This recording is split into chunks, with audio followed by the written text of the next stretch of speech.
अस्सलाम वालेकुम दोस्तों, स्पोंग मोबाइल जोन से तारहमान बात कर रहा हूँ। दोस्तों हमारे पास ये एक फ़ोन आज आया है कि कारीगर का फ़ोन है।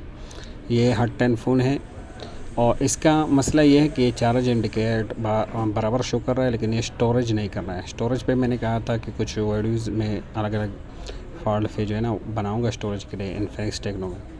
ये जो कारीगर लेके वो कह रहे हैं इसका DC to DC भी चेंज कर लिया, लेकिन फिर भी सेम प्रॉब्लम है। ये देखो, अगर हम चार्जर पे देखें तो कोई भी एम्पेयर ये कंज्यूम नहीं कर रहा है। ये USB नंबर 1 पे मैंने लगाई है, ये देखो 0 एम्पेयर ये शो कर रहा है।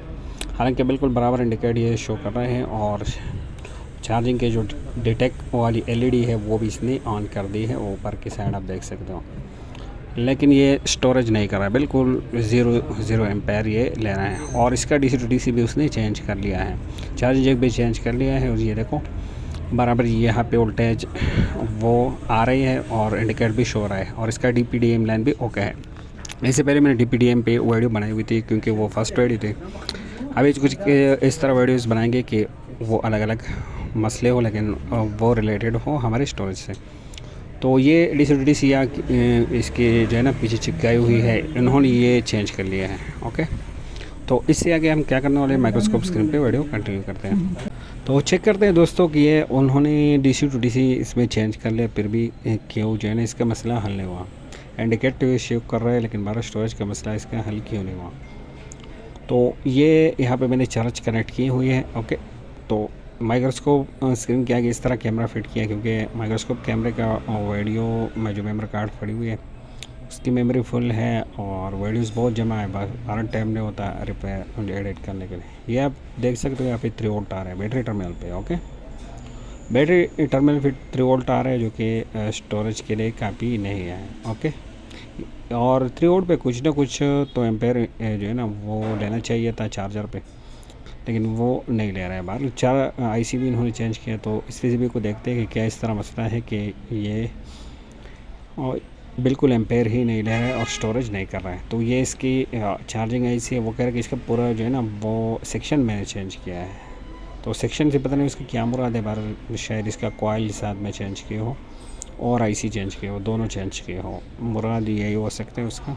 ओके, तो ये समझते हैं इस फ़ोन को। सबसे पहले डायग्राम में बर्ड्यूस कमेटिक्स में आते हैं। बर्ड्यूस कमेटिक्स ने न्यू अपडेट जो है ये बहुत ही बेस्ट है, काफ़ी फ्यूचर इसमें अपडेट किए हैं, आप नेट में सर्च कर सकते हो। तो सबसे पहले वी बस यहाँ पे आती है, B2B कनेक्टर पे हो, यहाँ पे UEP से होके आगे UEP हमारी USB जो आती है वी बस, ये यहाँ एक कॉइल से होकर ये 2 फिल्टर कैपेसिटर से आगे जो है ना हमारे IC में है, फिर यहाँ से स्विचिंग होकर ये वी बैंड में चली जाती है। ओके, वी बैंड बनकर यहाँ पे आती है। ओके, तो इसमें और भी बहुत लाइनिंग्स है, लेकिन यहाँ इन्होंने नहीं दिखाया है। ओके, तो इसके लिए हम क्या करते हैं कि स्कीमेटिक्स भी ओपन करते हैं। इससे बहुत कम आपको समझ में आएगा जो हमारे हार्डवेयर सोल्यूशन है। बहरहाल इससे काफ़ी अच्छी जो है ना वो जल्दी से इंटरफेयर हो जाता है। बहरहाल इसका स्कीमेटिक लेआउट दोनों मैं ओपन कर लेता हूँ X से 182। तो दोनों मैंने ओपन कर ली, वहाँ पे चार्जिंग IC का कोड कॉपी करके यहाँ पे मैंने पेस्ट कर लिया। तो UEP के बाद हमारे यहाँ इस IC पे जो है ना A4 pin number A4 A5 और B4 इस पे जो है ना हमारी बेस एंटर होती है। उसके बाद सबसे पहले जो है ना हमारी वो PMID बनती है, और बाद में LX के नाम से भी आपको मिलेगा। IC के एतबार से जो है ना ये चेंज होता है। बार यहाँ पे PMID है हमारी A3 B3 नंबर पिन पे, यहाँ पे 2 कैप इन्होंने आगे फिल्टर के लिए ग्राउंड किए हुए हैं। तो सबसे पहले उसके बाद हम जो है ना वी बस के बाद PMID चेक करते हैं। PMID जो है ना, तो PMID से हमें अंदाज़ा लगा सकते हैं कि हमारा सारा जो UEP सेक्शन है वो बिल्कुल ओके है। हमारी जो है ना चार्जिंग लैंक बिल्कुल ओके है, UEP सर्किट बिल्कुल ओके है। आज मैं कुछ इस तरह पॉइंट्स आपको बताता हूँ, इंशाल्लाह चार्जिंग सेक्शन में पूरा आपको एक्सप्लेन करूँगा। तो सबसे पहले हमने PMID पे चेक करना है, बाद में ये LX के नाम से भी आपको मिलेगा। तो इससे हमें सारा जो है ना अंदाज़ा लगा सकते हैं पूरे जो है ना UEP सर्किट का, हमारी वी बस लाइन का। इसके बाद हम जो है ना स्विचिंग लाइन हमारी जो है ना बनती है, फिर ये आगे सिस्टम पे जाती है, और ये ना हो तो फिर वी बैट से जो है ना हमारा फ़ोन ऑन होता है। ये सारा मैं आपको इंशाल्लाह आगे बताता हूँ। लेकिन सिस्टम लाइन हमारा पूरा ओके है कि नहीं, वर्क कर रहा है कि नहीं, इसके लिए हम जो है ना ये BTST जो हमारे बूट कैप लगी होती है वहाँ पे डायरेक्टली चेक कर सकते हैं कि हमारी जो है ना वो सारे स्विचिंग लाइन ओके है या नहीं। ओके, बूट BTST जो लाइन है हमारी, ये इस पर आपको एक कैपेसिटर मिलेगा बूट कैप, जो कि सीरीज़ में लगे होते हैं, दोनों तरफ आपको वैल्यू मिलेगी।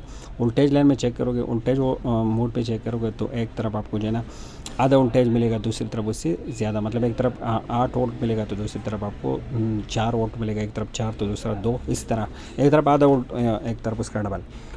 तो ये हमारी बूट कैप यहाँ पे लगी हुई है, और पहले हमने चेक किया कि जो हमारे PMID की कैपेसिटर लगी हुई है या IC के ऊपर लगी हुई है, तो इन दोनों पे चेक करके हम डायरेक्टली अंदाज़ा लगा सकते हैं हमारा सारा OEP सर्किट और बस ओके है, वो हम PMID से चेक कर सकते हैं। और स्विचिंग सर्किट हमारा पूरा ओके है या नहीं, ये हम जो है ना BTST जो हमारी लाइन है, जो हमारी बूट लाइन है, उस पर हम चेक कर सकते हैं। ओके, जो कि एक बूट कैप वहाँ पे लगी होती हैं। यहाँ पे इन्होंने मॉडल लिखी हुई है C2322। तो ये दोनों जगह पे हम चेक कर सकते हैं। बाकी फिर यहाँ से जो है ना आउटपुट होके हमारे सिस्टम पे जाती है सारा लोड, और अगर चार्जिंग मोड में ना हो तो हमारी जो है ना वो बैटरी पे सारे लोड आती है। ओके, इस फिर इसको IC को सीरी डेटा क्लॉक भी मिल रही है, और बेड सेंस भी इसको जो है ना वो मिल रही है। तो ये सारी लाइन इंशाल्लाह आहिस्ता आहिस्ता मैं आगे आपको जो है ना आगे वीडियोज़ में बताता हूँ। तो सबसे पहले ये 2 लाइन्स मैं आपको यहाँ चेक करके दिखाता हूँ। तो ये हम क्यों चेक कर रहे हैं, क्योंकि हमारी जो है ना ये स्विचिंग लाइन भी ओके होना चाहिए, बूट कैप भी ओके होना चाहिए, और हमारी जो है ना बूट कैप पे वोल्टेज भी बननी चाहिए, और PMID भी हमारी बननी चाहिए, क्योंकि हमारे सारा OEP जो सर्किट है वो ओके होना चाहिए। तो इन 2 चीज़ों से आप आसानी से अंदाज़ा लगा सकते हो। तो सबसे पहले यहाँ पे चेक करते हैं हमारे PMID वाली कैप पे कि हमारे सारा जो OEP सिस्टम है वो भी बस लाइन ओके है कि नहीं। यहाँ पे 5 वोल्ट आपको मिलेगी, ये देखो बराबर 5 वोल्ट यहाँ पे आपको मिलेगी, जिस तरह वो बेस पे मिलेगी। PMID पे वही आपको वही वोल्टेज मिलेगी। ओके, ये बात आपने ध्यान देना है। पूरा सर्किट में एक वीडियो में समझाऊंगा तो आपके जहन में आसानी से नहीं आएगा। हो सकता है बहुत सारे स्टूडेंट इस तरह हो जिसको फिर समझना है। तो ये 2 चीज़ें इस वीडियो में आपने समझना है। इसके बाद हमने अभी क्या करना है कि स्विचिंग लाइन चेक करना है। स्विचिंग लाइन अगर आप इस तरह चेक करते हो जिस तरह मैं चेक कर रहा हूँ, ये देखो ये 3 वोल्ट यहाँ पे आ रहे हैं, दूसरी तरफ भी 3 वोल्ट आपको मिलेगा। तो ये तरीका थोड़ा लंबा है। ओके, ये आपको वैसे समझाने के लिए मैं करूँ।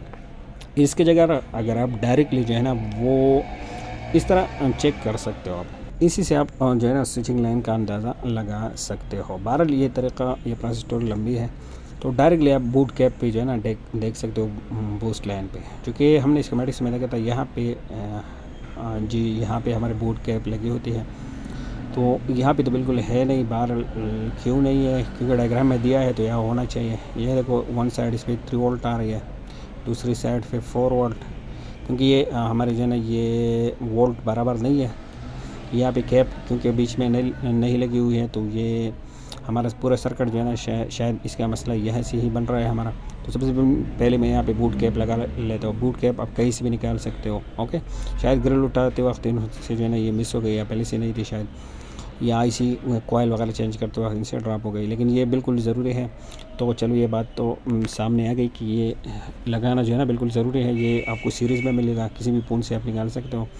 ये कोई एक साइड जो है ना वो 5 वोल्ट मिल गया, दूसरी तरफ 3 वोल्ट के लगभग, वो 5 से ऊपर था, मतलब 6 के करीब होना चाहिए। तो बहरहाल अभी क्या है कि हमारी जो है ना वो बूट कैप जो हमारे बूट लाइन है वो बिल्कुल ओके हो गई। और इसका कस्टमर एक मसला ये भी बता रहा था कि ये बिल्कुल सही जो है ना वो हमें परसेंट नहीं दिखाता। अक्सर बैटरी में कुछ परसेंट होता है, अक्सर कुछ, तो ये भी इसी जो है ना बूट कैप की वजह से ये हमारा मसला बनता है।